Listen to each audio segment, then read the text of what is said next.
Bueno, todos ustedes habrán visto, este fin de semana pasado fue el de los congresos, el Congreso del PP y también, y con un mayor protagonismo, el Congreso de Podemos, el nombre de ellos, la Asamblea, Vistalegre II. Bueno, pues ya se celebró, estamos en la digestión de esa asamblea y con nosotros está Suaku Rodríguez, que es el responsable de la organización asturiana de Podemos, el responsable de organización de Podemos. Muy buenas noches, don Suaku, bienvenido a La Lupa. Buenas noches. Vamos a ver, ¿qué le pareció la asamblea de Vistalegre? Bueno, yo creo que es un hito democrático, un proceso en el que más de 150.000 personas pueden expresar sus preferencias y pueden diseñar cómo tiene que ser el Podemos de este próximo ciclo político. Creo que es un hito democrático. Además, la participación en la propia asamblea fue una participación numerosa, y mientras que en otros sitios estaban discutiendo si era un charrán o una gaviota el símbolo, yo creo que aquí es que sí que se habló de horizonte político, sí que se pusieron encima de la mesa cuestiones importantes para la ciudadanía, y yo creo que es como debe ser un congreso. De 0 a 10, ¿usted qué nota le pondría a Vistalegre II? Bueno, yo creo que mejoramos con respecto al primer Vistalegre, como no puede ser de otra forma, pero yo soy exigente, yo creo que un 8 estaría bien. Usted dice que es exigente y yo le veo generoso. Son perspectivas distintas, poniéndole un 8. Vamos a ver, acaba de decir de la asamblea 150.000 que participaron. Sí. Es una cosa que además yo la tengo escrito en El Comercio. Me llama la atención que el modelo de asamblea o de congreso de Podemos es un modelo, por así decir, que es como la luz que nos llega de las estrellas. Vemos la luz, pero esa luz es del pasado. La estrella más cercana a la Tierra, la luz que nos llega hace 2 años que salió de allí, y esa es la más cercana. Las hay que se apagaron y todavía no nos llegó la primera luz. ¿A qué me refiero con esto? A que la gente casi toda ya votó cuando empieza el Congreso. Un Congreso muy centrado a la fuerza, como había dicotomía en votaciones, modelo organizativo, modelo de partido, programa, líder. Resulta que empiezan ustedes a hablar el sábado y es que la gente lleva votando 7 o 8 días y habían votado 110, 120 y al final votaron 150.000. Es decir, dijeran ustedes lo que dijeran en el Congreso, la suerte estaba ya echada. Bueno, la asamblea presencial de Vistalegre yo creo que es el punto final, ¿no? La guinda, pero es un proceso que efectivamente se inicia mucho antes. Nosotros desde Podemos Asturias, ya manifestamos un momento que nos parecían que los tiempos eran cortos, que un debate como el que nos estábamos dando que requeriría más tiempo. Planteábamos que mínimo tenía que haber 90 días en el que pudiésemos debatir.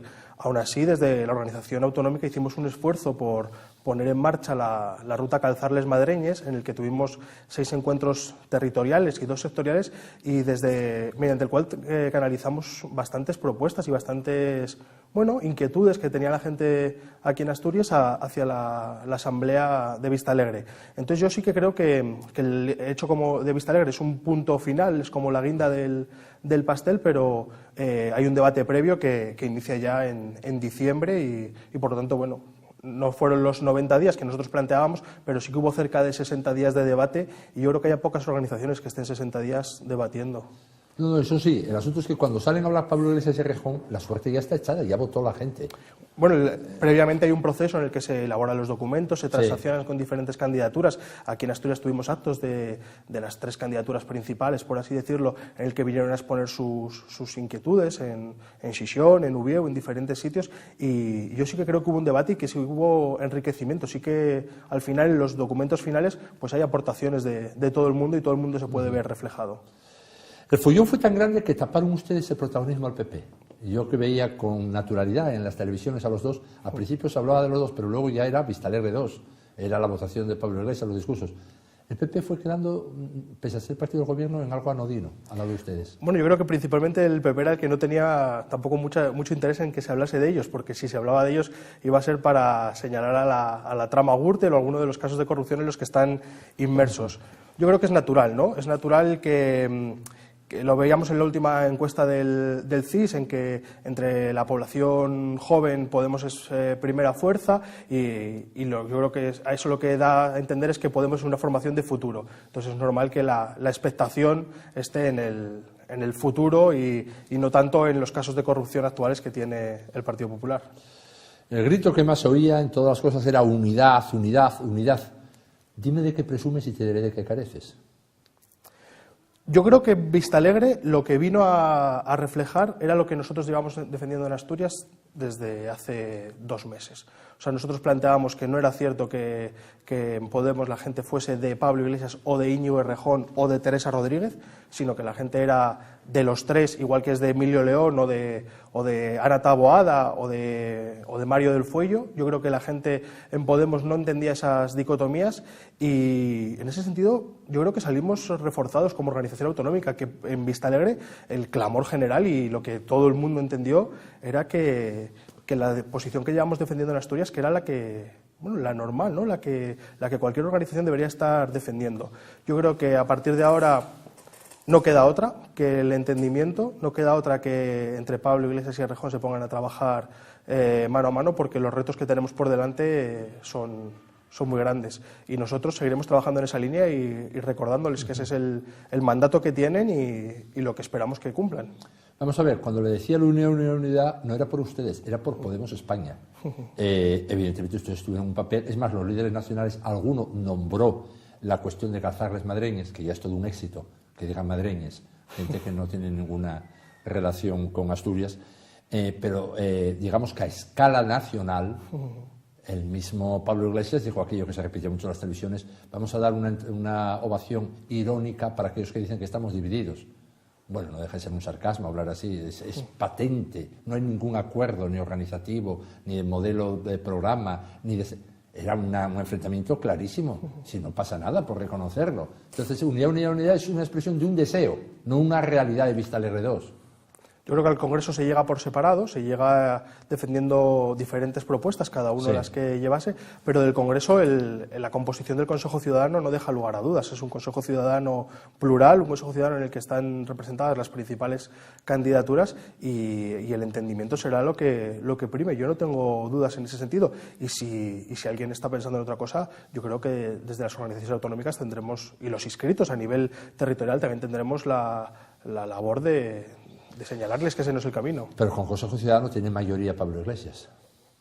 Bueno, yo creo que no, es que no es cierto que se opere en esas lógicas. Yo creo que cuando llegue el Consejo Ciudadano tienen temas muy importantes que tratar a partir de ahora. Nosotros tratamos de ponerlo sobre la mesa. En el anterior Consejo Ciudadano, cuando nosotros íbamos a Madrid, Daniel Ripa o yo mismo al Consejo Ciudadano Estatal, tratábamos de llevar las mejores ideas y de sobre todo de establecer cuestiones en las que hay acuerdo. Nosotros les pusimos sobre la mesa quién era Javier Fernández, les explicamos que la gran coalición se va a descentralizar, que en Asturias ya éramos laboratorio de esa gran coalición, y en ese sentido yo creo que los acuerdos serán mucho más naturales en el día a día.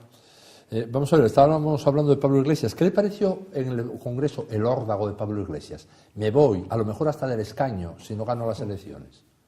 Bueno, yo creo que ya somos una organización madura, una organización en la que todo el mundo tenemos claro que Pablo Iglesias es el líder ahora mismo de la organización, pero una organización en la que nadie es imprescindible. Yo creo que todos somos necesarios, nadie ponía en cuestión el liderazgo de Pablo Iglesias, pero nadie es imprescindible. En ese sentido yo creo que esas actitudes del todo o nada, que debemos ir dejándolas de lado, fueron probablemente necesarias. Yo no lo comparto así, pero igual fueron necesarias en el Vistalegre 1, pero desde luego que para el Vistalegre 2 y para el futuro tenemos que tener actitudes mucho más inclusivas. Si hubiese habido un proceso con tiempos, como nosotros demandábamos, podría haber llegado a muchos más acuerdos, y yo creo que estamos en la lógica de sumar y no de plantear apuestas de todo o nada que ahora mismo no vienen a enriquecer la organización. ¿Usted no cree que es imprescindible Pablo Iglesias?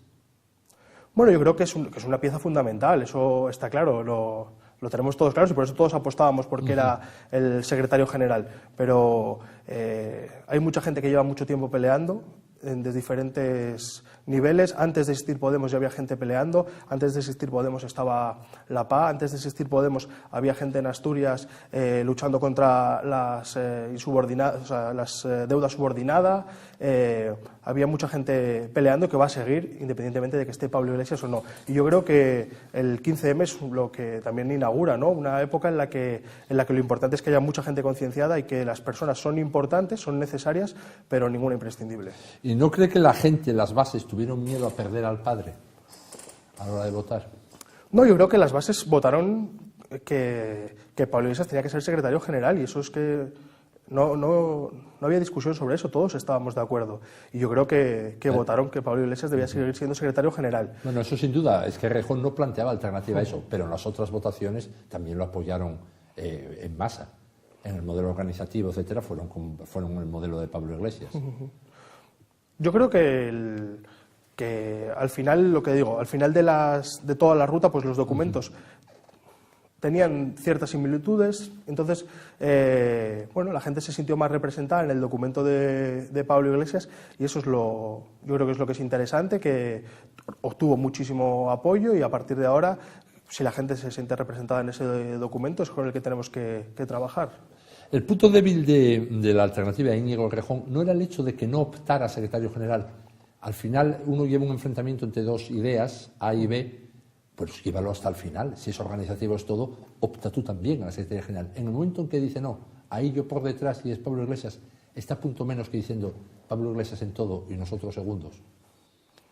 Bueno, yo creo que la lógica tenía que haber sido otra, que se tenía que haber trabajado de otra manera desde el primer momento. Pero bueno, Íñigo expresó ya muchas veces que él no tenía, o sea, que él entendía que Pablo Iglesias era el secretario general y sobre cómo plantearon la campaña, pues tendrán que ellos ser los que den explicaciones. ¿Qué le parece que por unas razones o por otras el grupo fundacional, los líderes, Juan Carlos Monedero, Carolina Vescanza, probablemente Íñigo Errejón después de este sábado, no estén ya en la cúpula del poder?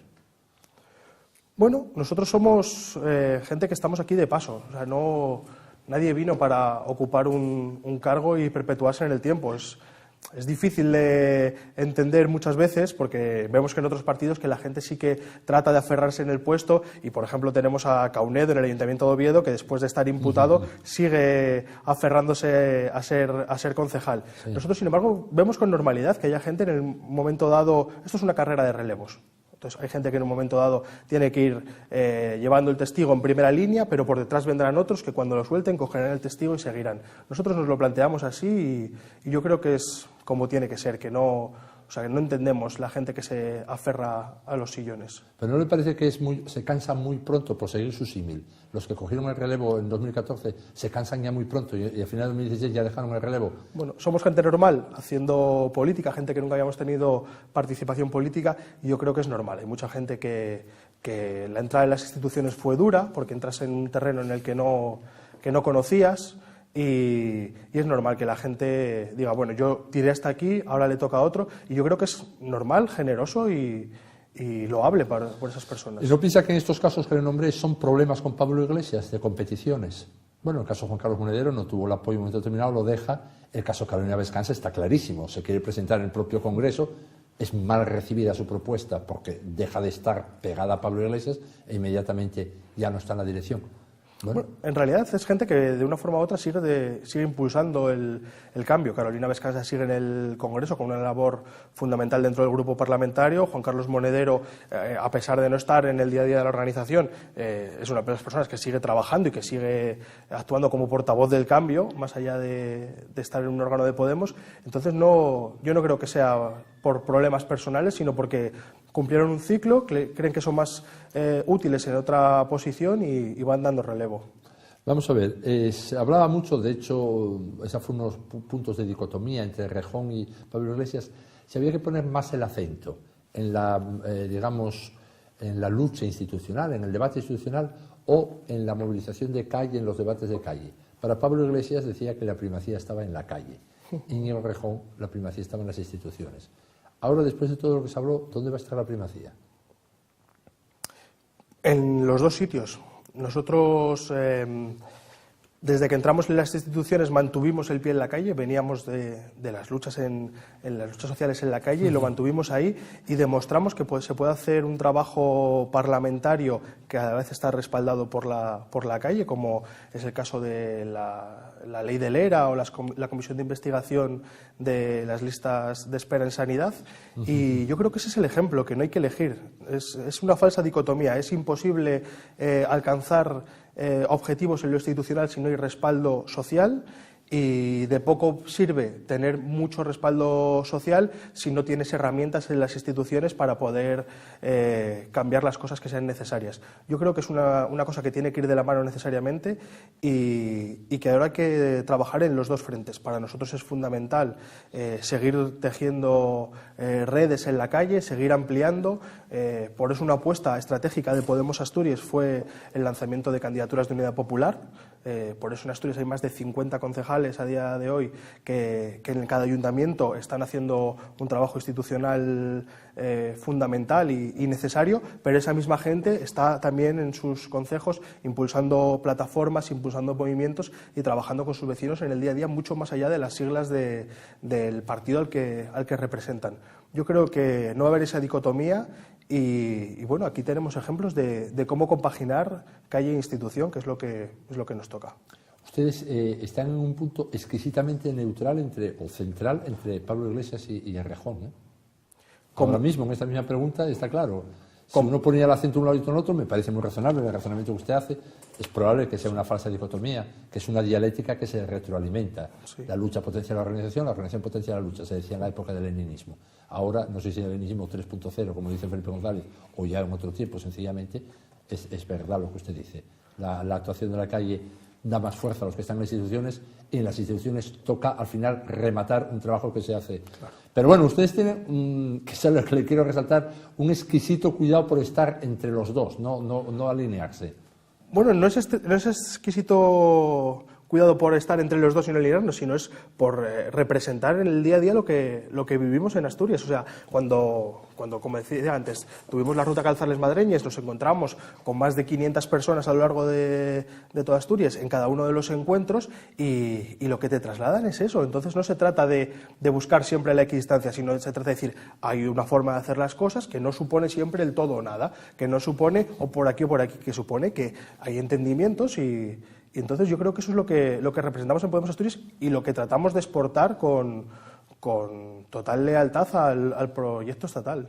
Ustedes durante los meses anteriores y las últimas semanas, ¿había un auténtico cabreo por el enfrentamiento entre los dos líderes para ustedes? ¿Había un malestar diciendo, bueno, basta ya, que cada día hubiera una réplica de los, bueno, no ellos dos o los círculos de cada uno de ellos? Sí, nosotros manifestamos que no nos gustaba cómo se estaba afrontando el debate, afrontando la discusión. Pero bueno, lo que de verdad a nosotros nos preocupa, porque la guerra de tuits o el tono de este debate probablemente con el tiempo se olvide. Y los pensionistas asturianos dudo que dentro de unos años se acuerden de qué pasó en Vistalegre 2. Pero seguro que se acuerdan de que solo les subieron la pensión 2 euros. Entonces, a nosotros, más que, evidentemente, manifestamos que no estábamos de acuerdo con cómo se estaba gestionando, pero más que Vistalegre 2, lo que nos enfada y lo que nos tiene muy preocupados es la situación política actual, como el que se gaste más de 1 millón de euros en mandar una carta a todos los pensionistas para decirles que les han subido 2 euros la pensión. Y eso seguro que se acuerdan dentro de unos años los pensionistas. Al final, ¿por dónde, después de Vistalegre 2, el modelo del partido qué va a ser? ¿De centralización de decisiones o va a estar suficientemente descentralizado? Eso que dicen, va a haber varones autonómicos, vamos a quitar la palabra varones porque suena a caciqueo, pero sí referencias autonómicas. Y hay un poder central, o un poder hasta ahora central fuerte, y bueno, las referencias autonómicas muy pequeñas, quitando los sitios donde hay eso que se llama las confluencias. El mandato de la Asamblea fue claro, fue que había que iniciar un proceso de descentralización. Y nosotros entendemos la descentralización como algo estratégico. Nosotros creemos que hay que permitir que las decisiones los tomen los inscritos. O sea, un partido de varonías, por ejemplo, es el Partido Socialista, en el que vemos que va Javier Fernández a Madrid a cargarse al secretario general, a Pedro Sánchez, y ayudando a Susana Díez, la secretaria general de Andalucía. Eso es un partido de varonías. Nosotros eso, evidentemente, no lo queremos repetir y lo vamos a combatir. Nosotros pedimos una descentralización estratégica que pasa por dar el poder hacia los inscritos, descentralizar hacia abajo. O sea, nosotros Creemos que hay que poner en marcha las herramientas de participación que se aprobaron ya en el Vista Alegre 1 y que son fundamentales, que propusimos desde Asturias, en el que cualquier inscrito puede canalizar una propuesta, el resto de inscritos la pueden apoyar, se puede votar, que las decisiones fundamentales las tomen los inscritos. Un partido en el que las decisiones fundamentales son tomadas por los inscritos, que hay unas primarias en las que participan más de 150.000 personas, no es un partido de varonías. Y la descentralización pasa por eso, porque son los inscritos en cada territorio los que conocen mejor las condiciones políticas, las condiciones sociales para afrontar cada una de las situaciones que se presenten. Pero vamos a ver, descentralización, usted decía al principio, a las bases. Hay dos tipos de descentralización, siguiendo lo que usted está diciendo. A las bases, que decir que las bases hablen, que las bases lancen. Y otro es, aparte de las bases, a los territorios. Quiero decir que Asturias tenga determinado nivel de autonomía para que desde la dirección política de Pablo Iglesias no se pueda interferir sus decisiones, ni haya siquiera que consultarle a él. ¿A qué modelo se va ahí? Nosotros apostamos porque, en este caso en Asturias, tengamos autonomía para poder consultar a las bases en Asturias todas aquellas cosas que sean necesarias. Por ejemplo, la configuración de una lista electoral en circunscripción asturiana para unas estatales, lo normal es que la gente que represente a Asturias en esa lista que sea elegido por los inscritos y las inscritas en Asturias. Por ejemplo, de cara a afrontar una negociación preelectoral para un acuerdo con otra fuerza, lo normal es que sean los inscritos y las inscritas en Asturias quienes tomen la decisión de cómo se concurre a las elecciones. Sí.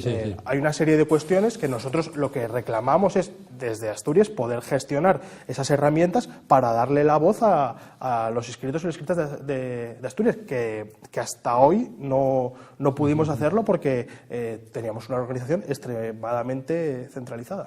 ¿Cómo va a ser la relación entre la dirección de Podemos, de Pablo Iglesias, y las confluencias? Es decir, Marea, En Comú, Compromís. ¿Cómo va a ser esa relación? Que no parece que sea muy fácil.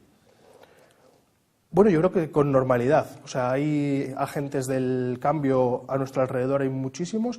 En sitios como en Cataluña o en Galicia hay fuerzas políticas que son hermanas, y así lo manifiesta Pablo Iglesias siempre que se refiere a ellas. Y yo creo que se trabajará con naturalidad, pues como nosotros cuando en Asturias pusimos en marcha las candidaturas de Unidad Popular, en las que más de 30 concejos nos presentamos, había muchas que al principio pues no contaban con el apoyo de Podemos Asturias porque no nos conocíamos. Con el paso del tiempo, como puede ser el caso de Xente por Ayer, o Nos por Ibias, o Pueblo en Ribadesella, son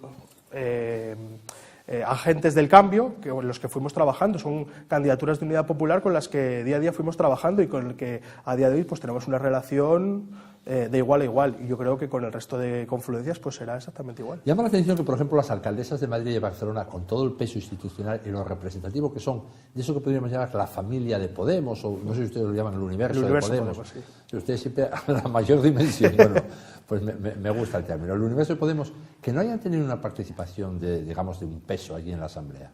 Bueno, yo creo que una cosa es que seamos organizaciones hermanas y otra cosa es que seamos parte de la misma organización. Lo normal es que Ada Colau y Manuela Carmena estuviesen al margen de este congreso y que al día siguiente sigamos trabajando juntos. Yo eso lo entiendo perfectamente. Igual que nosotros no nos involucramos en los congresos o en los procesos de otras organizaciones, es normal que también se mantuviesen al margen en este proceso. Pero no es lógico que fueran allí a saludar y a la Asamblea. Ahora me viene a la cabeza, con la diferencia de edad que hay entre usted y yo. En los primeros años 70, en el 76, en plena transición, el Partido Comunista Santiago Carrillo hizo aquí una conferencia con Enrico Berlinguer y con Georges Marchais, con Álvaro Cuñal, no porque pensaba de otra manera. Y tenían un peso los secretarios generales de los principales partidos del Mediterráneo. Se llamó el eurocomunismo aquí. Entonces, en este caso que digo, la relación es todavía mucho mayor. Y el peso de estas dos alcaldesas en ese universo Podemos son las dos únicas que es muy parecido al de Pablo Iglesias. O sea, el grado de conocimiento, el poder que tienen es enorme. Incluso en el caso de Ada Colau puede configurar muchas historias a partir de... Bueno, tiene otra edad, además, distinta a la de Carmena. A mí me extrañó mucho que no fueran allí a saludar. ¿Qué quiere que le diga? Bueno, yo creo que ellas también vivían este proceso un poco como lo vivimos desde Asturias, diciendo, oye, el camino hasta llegar al proceso no es el adecuado, a partir de ahora hay que trabajar de otra forma, y yo creo que es normal que se quisiesen mantener al margen y que a partir del Congreso que otra vez volvamos a trabajar de forma conjunta, como hasta hace unos meses se estaba haciendo. Y yo creo que es algo normal, ¿no? Es un congreso que por el momento excepcional, por la cantidad de gente que participa, por lo que está en juego, pues que levanta muchas pasiones, y entonces yo creo que tiene sentido que ellas decidiesen mantenerse un poco al margen, dejar que...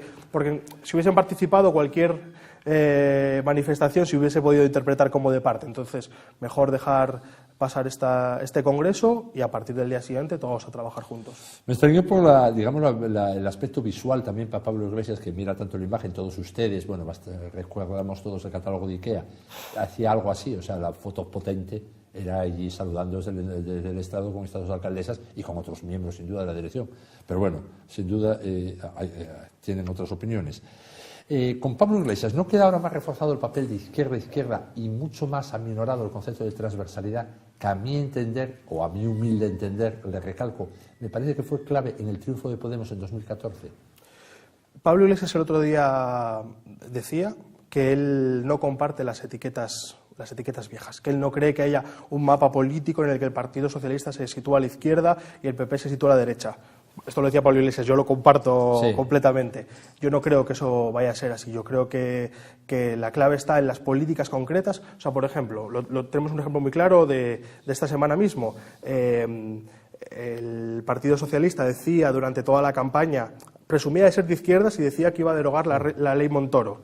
Y sin embargo llegan al Congreso y se abstienen para derogar la ley Montoro. Entonces de nada sirve que haya gente por ahí dándose golpes en el pecho diciendo que son de izquierdas si cuando tienen que votar cosas concretas votan con el Partido Popular. Para nosotros esas etiquetas a día de hoy no operan, respetamos que otros las quieran utilizar, pero para nosotros la clave pasa por ser radicalmente diferentes. O sea, con el Partido Socialista, por ejemplo, la clave no está ni en acercarse más o en alejarse, la clave está en ser radicalmente diferentes, ser radicalmente éticos. Cosas que desde Asturias pusimos en marcha, como el tema de la limitación salarial. Nosotros vemos como en estos últimos presupuestos que se aprueban en Asturias, todos los grupos pactan la subida de la Junta General, los presupuestos de la Junta General.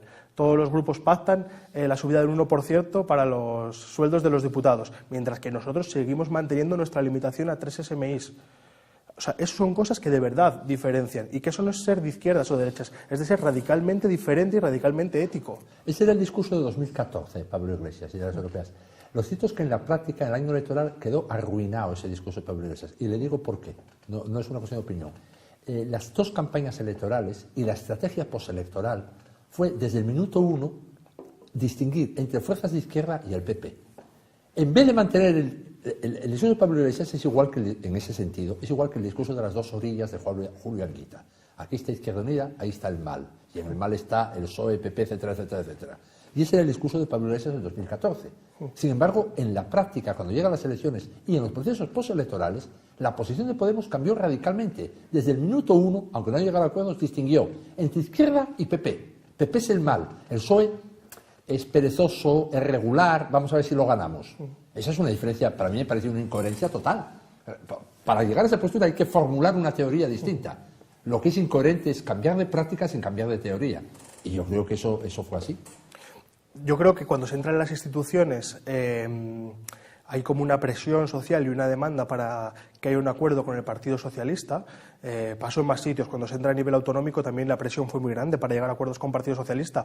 Podemos llegó a acuerdos con el PSOE en Aragón o en Castilla-La Mancha, cosa que desde Asturias manteníamos que con el Partido Socialista había que tener cuidado. O sea, que el Partido Socialista, que es capaz de cargarse al primer secretario general elegido en primarias para terminar llegando a un acuerdo con Mariano Rajoy sin pedirle nada a cambio, que es un partido con el que hay que tener cuidado y con el que es difícil entenderse. Entonces, evidentemente, cuando se entra a las instituciones, la presión es muy grande por lograr ese acuerdo. Pero bueno, más allá de la presión de los primeros días en los que puedes tratar de llegar a un acuerdo con con el Partido Socialista para que no siguiese gobernando el PP de la Gürtel, es el único partido imputado por corrupción. Pues el PSOE de los cursos de formación de Andalucía, 800 millones, o de los cursos, más que la Gürtel, o de los cursos de formación en Asturias. Bueno, pues por eso le digo, o sea... Sí, por eso nosotros manifestábamos que con el Partido Socialista que era muy difícil entenderse, con este Partido Socialista era muy difícil entenderse, a nosotros nos gustaría, pero era muy difícil entenderse, porque la gente que estaba al frente están más negociando entre ellos para taparse las vergüenzas unos a otros que por de verdad plantear políticas de cambio. Entonces yo creo que más allá de lo que en ese primer momento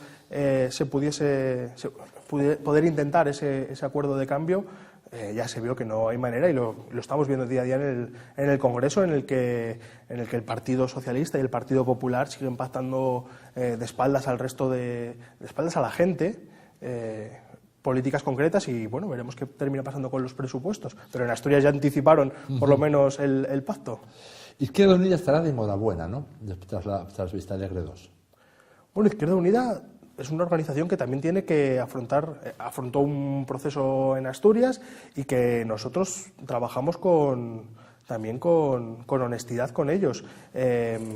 Nosotros planteábamos en el documento que la confluencia, tal y como se había planteado, que no era la mejor estrategia, precisamente que apostamos por una descentralización estratégica para que en cada territorio se pudiesen construir la organización de forma diferente, y en Asturias tenemos buenos ejemplos de sitios en los que Izquierda Unida y Podemos o las candidaturas de Unidad Popular impulsadas por Podemos están trabajando de forma conjunta, como puede ser Llangreu o Avilés. Creemos que son sitios en los que se está trabajando de forma conjunta y que bueno, habrá que seguir esa actividad conjunta como un proceso natural. Yo creo que a nivel estatal está claro que somos un grupo parlamentario Unidos Podemos y que también habrá que seguir trabajando juntos, y a nivel autonómico pues habrá que un poco ir viendo cómo van las cosas. Respetamos a Gaspar Llamazares, como no puede ser de otra forma, su trayectoria profesional, su trayectoria política, pero no podemos compartir su forma de entender la política mirando hacia la FSA. Para nosotros eso está claro que es una barrera y de todas formas serán ellos los que tengan que decidir cuál es su apuesta política. Vamos a ver, con la estrategia de Pablo Iglesias, ¿no es un elemento muy importante que Pedro Sánchez gane las primarias y vuelva a hacerse con el poder en el PSOE? Quiero decir, para crear una confluencia de izquierdas, no quiero repetir el término confluencia, pero vamos a decir una convergencia de izquierdas entre Podemos, entre el PSOE, entre Esquerra Republicana, en fin, ir creando un núcleo que es realmente alternativo al gobierno de Rajoy. Yo no sé si Pablo Iglesias estará pensando en la Secretaría General del PSOE. Me imagino que no, que con pensar en la Secretaría General de Podemos tendrá suficiente. Bueno, eso ya la tiene. Sí, pero ahora hay mucho que trabajo por delante. Pero lo que está claro es que lo que manifestaba antes, con un partido socialista liderado por Javier Fernández, con un historial de pactos como el que tiene con el Partido Popular y el que son capaces de cargarse al primer secretario general del PSOE elegido por primarias para entregarles sin nada a cambio el gobierno a Rajoy, es muy difícil llegar a acuerdos. Pero ahí serán los militantes socialistas los que tengan que decidir el rumbo de su organización. Nosotros mantendremos la prudencia y... Bueno, con ese Javier Fernández, presidente de la gestora, ustedes negociaron el presupuesto, no llegaron a un acuerdo, pero negociaron en noviembre y en diciembre. Nosotros, y eso lo vamos a hacer siempre, nosotros siempre vamos a poner propuestas encima de la mesa y todo el mundo que se quiera sentar con nosotros a hablar de esas propuestas, no tenemos ningún problema en hablarlas. En ese sentido, es lo que manifestaba anteriormente, para nosotros el mapa político izquierda-derechas no existe, para nosotros existen propuestas concretas. Pusimos encima de la mesa una serie de cuestiones en materia de fiscalidad para aliviar la presión fiscal que soportaban los asturianos y no perder poder recaudatorio. Les ofrecimos ese paquete de medidas al Partido Socialista, otras en temas de lucha contra la corrupción, que tenemos una ley anticorrupción que está ya en la última fase, a punto de aprobarse, y el PP nos la quería devolver otra vez a la casilla de salida estos días, cuando ellos no han presentado ni una sola propuesta anticorrupción en el Parlamento asturiano. O sea, nosotros teníamos un paquete de medidas que estamos dispuestos a debatir con cualquiera, y en ese sentido intentamos que el Partido Socialista aceptase alguna de las cuestiones que planteamos, pero entendíamos también que bueno, tenía ese favor pendiente que que le debía el PP al haber hecho presidente a Mariano Rajoy, y prefirió pactar un presupuesto con el Partido Popular, un presupuesto que lejos de aliviar la presión fiscal de las familias asturianas, lo que hace es mantener la carga impositiva sobre los mismos, en vez de redistribuir, en vez de hacer una fiscalidad mucho más progresiva. Tenemos una fiscalidad mucho más regresiva gracias al acuerdo entre Partido Popular y Partido Socialista. Hombre, sincérese, a ustedes les quitaron un peso de encima en el momento que se entendió con el PP. No, nosotros sobre propuestas concretas no tenemos ningún problema. ¿Hubieran apoyado al gobierno el presupuesto de con propuestas concretas, sí, como la ley, las propuestas de fiscalidad, las propuestas anticorrupción, la revisión de los fondos para la formación que se estaban entregando, o sea, que se estaba privatizando? Con ese tipo de cuestiones, llegando a un acuerdo concreto, hubiésemos llegado a un acuerdo, como no puede ser de otra forma. Nosotros, sobre propuestas concretas, si sirve para mejorar las condiciones de vida de la gente, no tenemos miedo en llegar a acuerdos con nadie. Bueno, ya hablamos antes que ustedes estaban ni con uno ni con otro, lo de calzarles madreñas. ¿Ahora qué? Ya volvieron, están aquí en Asturias, acabó el Congreso de Madrid, o la Asamblea de Madrid, o la Asamblea Vista Alegre 2. ¿Qué va a hacer Podemos en Asturias? Pues ahora queda mucho trabajo parlamentario por delante. La comisión de investigación sobre los fondos de formación que estamos impulsando ahora mismo a través de la institución. Estamos en la última casilla antes de aprobar la ley anticorrupción. Todavía tenemos que ver las conclusiones de las comisiones de la comisión de investigación sobre las listas de espera. En el Ayuntamiento de Oviedo, tras la remunicipalización, queda muchísimo trabajo pendiente también. En Sisión conseguimos la remunicipalización del servicio de ayuda a domicilio y, bueno, pues esa va a ser nuestra hoja de ruta, seguir trabajando con los problemas concretos y compaginándolos en el trabajo en la calle, el trabajo más organizativo, más de partido, y el trabajo en las instituciones. Vamos a ver, la Comisión de Investigación sobre listas de espera no parece que vaya a salir nada especial de allí, ¿no? Bueno, hay que esperar a que las conclusiones, y también es un proceso que está ahora mismo judicializado. La Fiscalía también tiene una información y esperemos a ver qué pasos da la Fiscalía en este tema. Y en cuanto a la comisión de los fondos, sí, ¿cree que se va a llevar adelante esa comisión de los fondos de formación? Yo creo que no tendría sentido que la bloqueasen. O sea, creo que es una comisión necesaria.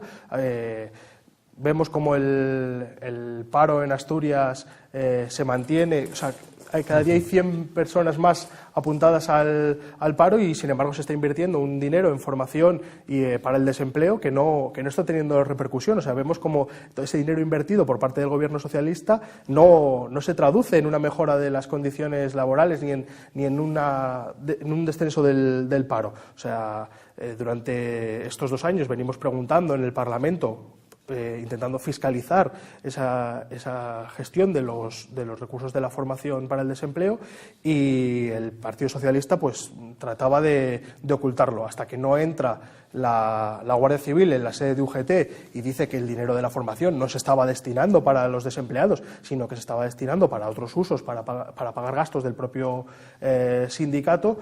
No es cuando parece que la gente dice, oye, pues tenemos un problema, y ese problema evidentemente habrá que atajarlo. Entonces, no solamente una comisión de investigación sobre UGT, sino sobre todo el dinero que se ha estado destinando a formación para el desempleo y que no ha dado sus frutos. O sea, la sociedad, la gente de Asturias no puede entender que haya un gobierno que esté gastando muchísimo dinero en formación para el desempleo y que no esté dando frutos y que miren para otro lado. Entonces, en ese sentido, una comisión de investigación para analizar las responsabilidades políticas, más allá de las responsabilidades judiciales que veremos cómo se van desarrollando, creo que es necesaria para buscar los responsables políticos de que no haya habido una trazabilidad de ese dinero, de que no se haya auditado ese dinero público, ¿no? Ahora, oyéndole, estando de acuerdo con lo que usted está diciendo, me llama la atención siempre cómo ponen ustedes el acento siempre en la ética más que en la política puramente. Fíjese, a mí lo que me parece más desastre no es ya ese dinero que es su formación, que a saber qué se hizo pensando en empleo, sino que no haya inversión en el presupuesto. Aquí hubo un presupuesto de más de 1.000 millones de inversión, ahora hay 300 y ni se gastan. Me parece mucho más llamativo. O me parece llamativo que ustedes iban a llegar a un acuerdo en el presupuesto, si le hubieran hecho caso a lo que ustedes decían, un acuerdo que contemplaba 4.200 millones de deuda, aumentar la deuda, que la pagamos todos, que hoy día es la tercera consejería del Principado, Sanidad, Educación y la Consejería de la Deuda, por los intereses que hay que pagar. A mí eso, lo que es puramente política, es lo que me parece más escandaloso. ¿Qué quiere que le diga? Las fallas o las ausencias éticas, no sé, será la edad, pero no me llama tanto la atención.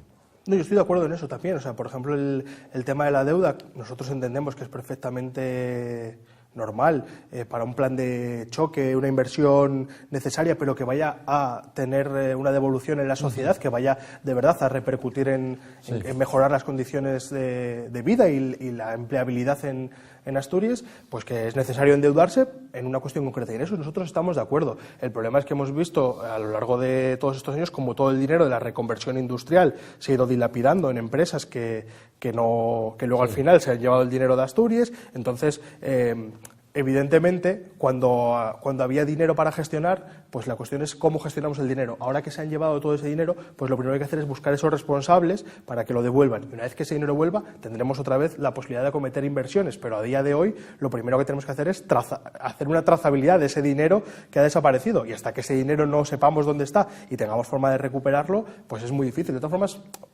forma parte de un cambio de modelo. Un cambio de modelo global en Asturias, en el que el Partido Socialista está utilizando la deuda para seguir pagando, por así decirlo, para seguir afrontando gastos corrientes, por así decirlo, ¿no? Para seguir en el día a día de la administración. Y nosotros creemos que la deuda cuando tú te endeudas, tiene que ser para acometer un plan concreto, un plan de choque, una apuesta por